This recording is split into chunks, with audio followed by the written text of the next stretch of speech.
Bonjour à tous, j'espère que vous allez bien et bienvenue sur cette nouvelle vidéo. Voilà, bonjour Fabien. Salut Chris. Aujourd'hui on parle de quoi? On parle d'être un web entrepreneur autour du monde, les avantages, les inconvénients, et puis ça va être Fabien Dessin qui est le mieux placé, je pense, pour en parler, parce que ça fait maintenant plusieurs années que tu voyages autour du monde. Ça fait 5 ans que je suis entrepreneur, on va dire nomade. D'accord, 5 ans. Ok. Alors, est-ce que tu pourrais nous parler un petit peu des avantages déjà que cela représente d'être un web entrepreneur autour du monde? Alors les 3 avantages à froid comme ça, Chris. Le premier, c'est d'être dans des décors de rêve. Second, de faire en fonction de mon ressenti, de trouver des pays en fonction, je fais du sur-mesure en fait, de là où je me sens bien, de là où je me sens vraiment connecté. Et troisième,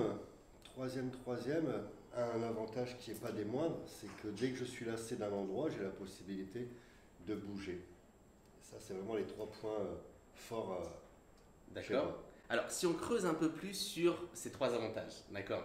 Comment tu sélectionnes tes endroits, justement, ton environnement? Parce que c'est vrai que c'est quand même assez important, surtout quand on est entrepreneur, web entrepreneur, eh bien, de sélectionner un environnement propice à sa créativité, à son bien-être.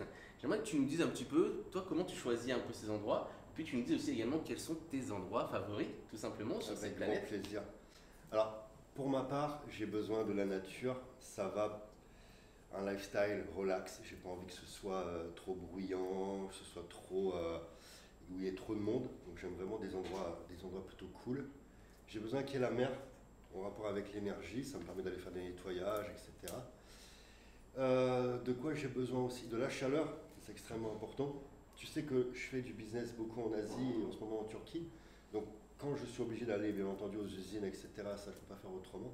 Mais dès que je me pose pour moi-même, pour vivre, voilà, ce sont vraiment des choses, des facteurs qui sont hyper importants. Sinon, je suis pollué, je ne suis pas bon dans mon business. Alors les endroits que tu me disais que je préfère, j'aime beaucoup Bali. Ok. D'accord. J'aime beaucoup Bali. Par contre, Bali, parfois, c'est beaucoup trop calme. Donc, je peux partir sur la Malaisie, etc. Sinon, j'ai un coup de cœur. Vraiment, depuis. J'y suis allé la première fois, j'avais 19 ans. Et là, ça fait 2 ans que je suis installé là-bas. C'est la République dominicaine. Ça me permet d'être calme du côté de Las Terrenas. Quand c'est trop calme, je bouge dans l'île. Je vais sur la capitale, Saint-Domingue. Quand j'en ai marre de Saint-Domingue, je peux aller sur Punta Cana. Ça me permet de bouger. J'adore le côté latina, latino, le bachata, la musique, cette ambiance, tu vois, Caraïbes, que je ne retrouve pas par exemple quand je suis en Thaïlande ou à Bali, bien entendu, où c'est vraiment très spirituel. Ok, très bien. Au niveau des inconvénients maintenant, parce que tout ça c'est bien beau, hein, tous ces avantages, mais ça cache forcément eh bien, le côté un peu sombre, les inconvénients, voilà, qu'on ne parle pas assez souvent selon moi sur Internet. Parce que le côté lifestyle du web entrepreneur digital qui publie des photos un peu avec la plage derrière, avec les cocotiers et compagnie, c'est bien beau. Mais derrière, on est d'accord que il y a des inconvénients, j'aimerais qu'on en parle. Alors, Voilà. ça, je suis d'accord avec toi. Ça peut faire rêver quand vous voyez justement des comptes Instagram, etc. Il faut savoir que je suis réellement entrepreneur nomade depuis 5 ans. D'accord. Ce qui veut dire que j'ai aucun pied à terre. Ma maison en France est en vente actuellement. Donc je vis dans des endroits différents. C'est très rare que je reste, le maximum que j'ai dû rester dans un endroit, c'est peut-être 3 ou 4 mois, tu vois. Généralement, je bouge, même dans le pays, je vais bouger, etc. Donc au début, c'est kiffant, d'accord. Tu as le goût de l'aventure, c'est plaisant. Et après, tu te rends vite compte qu'il y a beaucoup d'inconvénients. Déjà, ta vie doit tenir dans des bagages, ok. Donc tu es toujours en train de calculer, ne serait-ce que quand tu as un coup de cœur sur un vêtement, ça va nécessiter aussi que tu abandonnes un autre vêtement. Parce que tu es limité, hein. Tu sais que des bagages, c'est allez, avec le cabine, le bagage en soute, le sac que tu as avec tes mains, c'est difficile de dépasser 40 kilos, je pense, tu vois. Au risque de payer des charges lourdes à chaque fois que Voilà, tu puis quand voyages. tu bouges beaucoup, c'est jeter Ouais. de l'argent par les Mm. fenêtres, t'es d'accord. Donc, moi je dirais, voilà, c'est le premier facteur, c'est ça, c'est toujours calibré, d'accord. La chose qui me. Alors, je vais vraiment être dans la négativité parce que ça me parle. Autant il y a des bons côtés, mais celui-ci, il me fatigue, c'est de refaire ses valises à chaque fois, tu vois. À chaque fois, tu refais tes valises pour des départs. Et le manque de stabilité, tu vois, j'ai vraiment besoin je le ressens aujourd'hui, hein, je me tâte à faire un investissement parce que on a besoin en fait, ne serait-ce que d'avoir un dressing, de poser ses affaires, de ne pas être obligé de partir. En fait, avoir 40 kilos de bagages, ça t'empêche de faire aussi des voyages légers et sympas, tu vois. Tu es obligé de partir avec tout ton arsenal et ça te ralentit, quoi. Donc, je dirais, voilà, le point négatif, c'est le manque de stabilité, de ne pas avoir un endroit dans lequel poser ses affaires, ne serait-ce que pour faire des vidéos. Alors, ça peut être sympa, on va se dire, de changer de décor régulièrement, mais aujourd'hui, la tendance sur YouTube, ça se prête plus à un type émission, c'est-à-dire un décor constant sur lequel tu traites plusieurs sujets. Donc, ça nécessite voilà, d'avoir un pied à terre, tout simplement. Exactement. D'ailleurs, alors c'est un inconvénient effectivement d'être limité, on va dire, en termes de poids et en termes de matériel, de vêtements qu'on peut avoir. Mais c'est aussi, je pense, à mon sens, un inconvénient de s'émanciper un petit peu de tous ces biens matériels, de ne plus avoir moi, ce que j'appelle la chaîne au pied, voilà, d'avoir tout ce matériel qui t'empêche de bouger. Tu vois, il y a beaucoup de personnes aujourd'hui qui me disent ouais, j'aimerais bouger, mais j'aimerais voyager, mais j'ai un appartement, j'ai des meubles, j'ai tout un tas de vêtements, tu vois.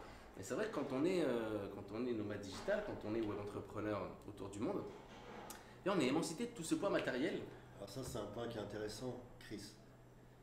Je suis complètement détaché de ce besoin de possession, de posséder. Ok. Tu vois, il y a des personnes qui voyagent, à chaque fois ils repartent de voyage avec des souvenirs, des biens vraiment détachés, si tu veux, j'en ai pas besoin. Mais par contre, on a besoin de matériel pour travailler, que ce soit l'ordinateur, les caméras, etc. Exactement. Tu as facilement 5 à 7 kilos de matos. Donc en fait, on n'est pas réellement, tu vois, quand j'entends minimaliste, on est vraiment loin de ça, si tu veux. Mm. Dans le sens où minimaliste, voilà, tu as 2 t-shirts, 2 caleçons, 2 shorts, mais même ton matériel, tu vas faire tout avec ton téléphone, tu vas pas prendre de caméra, tu vas pas prendre de micro. Enfin, vraiment, ils ont nous, on n'est pas à ce stade-là parce qu'on reste des entrepreneurs ou des nomades digitaux, etc. Mais je suis content d'être détaché de tout, tu vois, de ces personnes qui ont, je sais pas le terme, mais si tu veux, euh, ils achètent, ils conservent, tu vois, pour la possession, ça, j'ai vraiment pas Ce cette besoin problématique. d'acquérir. Ouais, voilà, j'ai vraiment pas cette problématique. Mais tu vois, les vêtements, dans notre métier également, dans notre métier, si tu fais des vidéos, etc., du contenu, tu peux pas te permettre de mettre pendant 3 mois le même vêtement, tu vois. Oui. On est obligé aussi de rafraîchir, on est obligé. Alors, pour ça, je fais des cadeaux dans les pays où je vais, je donne des vêtements, etc. Mais sinon, ça va manquer de fraîcheur. C'est important, je pense. Qu'est-ce que vous en pensez, vous d'ailleurs? Est-ce qu'il vaudrait mieux adopter le minimalisme attitude et porter toujours le même t-shirt sur toutes les vidéos, voilà, ou alors, un petit peu comme Steve Jobs, voilà, qui avait tout le temps la même tenue, par exemple, ou alors, eh bien, changer et puis apporter un peu de fraîcheur, être un peu Alors, coquet, si il je ne puis faut pas dire. confondre, Chris, minimaliste et manque de goût. Moi, tu as toutes les personnes que j'ai rencontrées dans les entrepreneurs du web qu'on a dans notre réseau, ils prennent l'excuse, voilà, je suis minimaliste. Non, tu n'es pas minimaliste, c'est juste que tu as des fautes de goût, tu n'as pas de goût sur ton style vestimentaire. C'est pas le fait d'avoir 2 t-shirts, de maillots, si tu as 30 kilos d'équipement informatique à la maison, On tu est n'es pas d'accord. minimaliste, C'est tu vrai. vois. C'est vrai. Et je pense, on va prendre l'exemple de Zuckerberg, qu'on voit souvent avec le même t-shirt, c'est pas une question de minimalisme, c'est que tu as des personnes qui ne sont pas faites pour être. Ils n'ont pas ce goût du style, etc. Oui. C'est faut pas tout mélanger, tu vois. C'est une excuse pour beaucoup de dire je suis minimaliste, mais en fait, c'est que ils n'ont pas le goût vestimentaire, tout simplement. Qu'est-ce que vous en pensez, vous? Je serais ravi de savoir d'ailleurs. Hein. Moi aussi. Voilà, mettez ça dans les commentaires parce que bah, du coup on va y répondre forcément. Et puis voilà, je pense qu'on a fait un petit peu le tour sur les avantages et les inconvénients. Qu'est-ce que tu en penses? En tout cas, si vous avez la possibilité, les amis, dans votre vie, de faire un break, c'est-à-dire de choisir la liberté, de se dire voilà, je vais monter un business, je vais partir à l'étranger, je vais voyager, faites-le. C'est une expérience à vivre. Puis après, on se rend compte également du besoin de revenir parfois aux racines, sur une vie plus sédentaire. Exactement. Et j'en suis totalement d'accord. D'ailleurs, si vous souhaitez apprendre et avoir quelques conseils pour devenir web entrepreneur, c'est ce qu'il vous reste à faire. Abonnez-vous. Faites-le maintenant. C'est bon, merci, impeccable. Et on se retrouve dans la prochaine vidéo. Ciao! À bientôt.